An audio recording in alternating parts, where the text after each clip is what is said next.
Hey guys, it's me Tantacles. Hope you're ready for another tier list. Today is the Final Fantasy VIII Casual Guardian Force tier list, and this is just the Guardian Force tier list for getting through the game. You should almost certainly be going after and using the GFs in the S and A tier. The ones in the B tier are usable, but maybe don't have the best innate abilities. And the GFs in the C and the D tier don't have much innate that will help you out. Of course, every GF in this game can be ground up. I'm going to be classifying them in terms of innate abilities, no modifications, who is the most useful. I'm only going to be talking about GFs you can summon in battle through commands, so Odin, Gilgamesh, Chocobo, Phoenix. I'm not going to be talking about those, although they can be useful in their own ways, just because the casual player isn't going to have a ton of use for them. Alexander is our first GF, and he's going to go directly into the S tier, starting off strong. The reason he's going into S tier is that he has the Elemental Defense ×4 ability. I think Doomtrain is the only other GF to have that innately, and it's very helpful. When you're going through the game for the first time, you don't know what elements enemies are going to use, and especially near the end of the game, when you get Alexander, a lot of enemies use multiple element attacks, so it's nice to be able to put 3 different spells there and just absorb them and be completely invincible to elemental damage. The revive ability is also extremely useful for fighting undead monsters and for getting, of course, a free revive on your character so you don't have to worry about having Phoenix downs. He also has one of the few holy attacks in the game. Because holy is such a useful elemental spell for status defense junction, I like to save those and summon Alexander if I want to do holy damage. Bahamut is next, and he's going into the S tier. He has a lot of things going for him that make him S tier, and the first one is that he has ability ×4 innately. He has ability ×4, which allows you to equip stat boosting abilities like strength plus 60%, magic plus 60%, and of course he gets both of those innately as well. So you can get your offensive stats way up without having to junction the most expensive magic to them. You can either save those for other stats or just use them if you want to. Or you can just forego getting them all together, which will save you a lot of time and let you get through the game faster. He also is one of 2 GFs to innately get Mug, the other one being Diablos, which makes him very useful to get new items and boost your stats. However, I think Mug is less important because he comes so late, so unless you're going to min-max, you don't need it. Next is Brothers, who's going into the A tier. Couple of reasons for this. Number 1, he has the HP plus 80% ability. That lets you get your HP up to 9999 without using extremely powerful magic, and that's very important for getting your limit breaks more easily. One of the main mechanics that makes this game a lot easier is that if you can get down to low health, and low health is a percentage of your health, you can use your limit breaks pretty much non-stop. He also has the HP bonus effect, and while that's useful, I don't think it's that useful in a regular game. It's very easy to get your HP up to 9999 without that ability, and I'd rather use the HP plus 80% ability in a regular game anyway. He also has the Defend and Cover abilities. I found Defend very useful in a casual playthrough because you need to get your bearings sometimes and figure out what attacks an enemy has, and you can defend through them and then say, okay, this enemy's attacking with this, now I can deal with it by casting Reflect, by casting Protect and Shell, by just going all out on the offense, and that lets you do that. Or of course, you can just use Defend and use your character as a healer whenever you need to.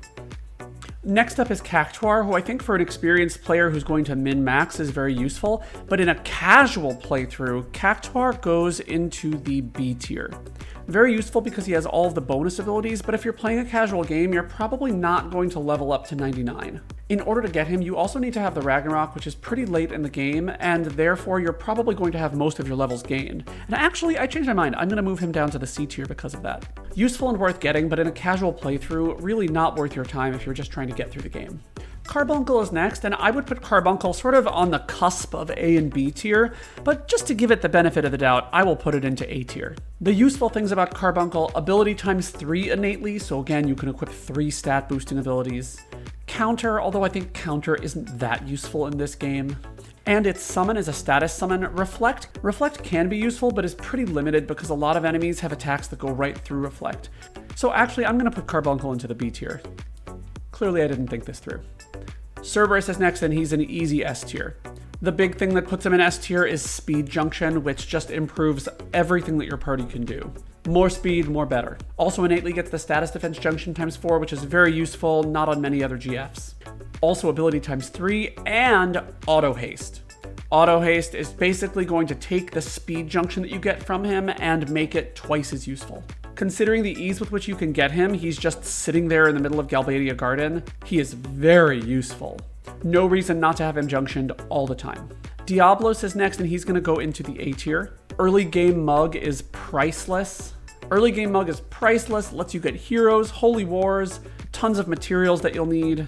Very useful in endgame to get things like energy crystals, although let's be honest, if you're playing through in a casual playthrough, you're probably going to use Quetzalcoatl's card mod to do it, which we'll get to in a bit, so not the most useful in that regard. But he also has Encounter Half and Encounter None, which of course are more useful in speedruns. I found them very useful when I just didn't feel like fighting anything anymore, especially in the more advanced areas of the game. Next up is Doomtrain, and Doomtrain is going to go into the A tier. Now, Doomtrain is definitely S tier in terms of usefulness. The problem is that Doomtrain is so hard to acquire, mainly due to the fact that you have to get Malboro tentacles, which as a casual player, oh god, that just sucks. Malboro can inflict every status effect, and you either have to steal the Malboro tentacles and run, or you just have to get lucky and get a Zantedzuken on it. Next up is Eden, and I'm gonna get a lot of hate for this, but in a casual playthrough, Eden is B tier.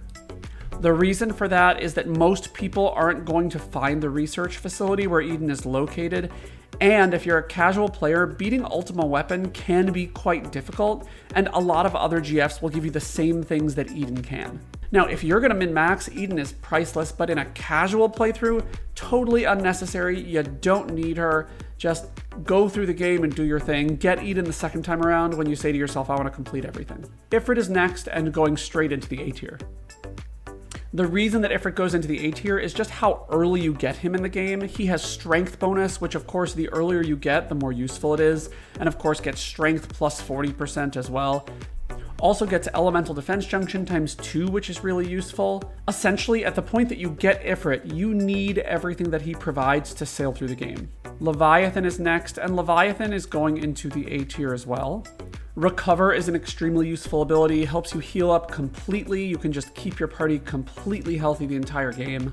Has support magic refine, which is very useful for getting things like aura, which will allow you to spam your limit breaks. That being said, in terms of bonus abilities, only gets the spirit up, and actually, you know, now that I think about this, I'm actually going to put Leviathan into the B tier. Probably the top of B tier, right above Carbuncle. I'm not saying Leviathan isn't useful, but I think everything that Leviathan does, particularly the recover ability, can be done just as well by using Curaga, and by the time you get Leviathan, you can spare your Curagas. You're going to have other things that you can put onto HP or defense stats. Sorry, Leviathan, I still love you. Pandemona is S tier. And Pandemona is S tier, very easy to get. You just draw her from Fujin, and then you get Speed Junction right away, along with Speed plus 20 and 40%. Essentially, if you only had Pandemona, you could probably beat the entire game with one character. It's just a pity they don't give Pandemona to you earlier, but I do think that would completely unbalance the game.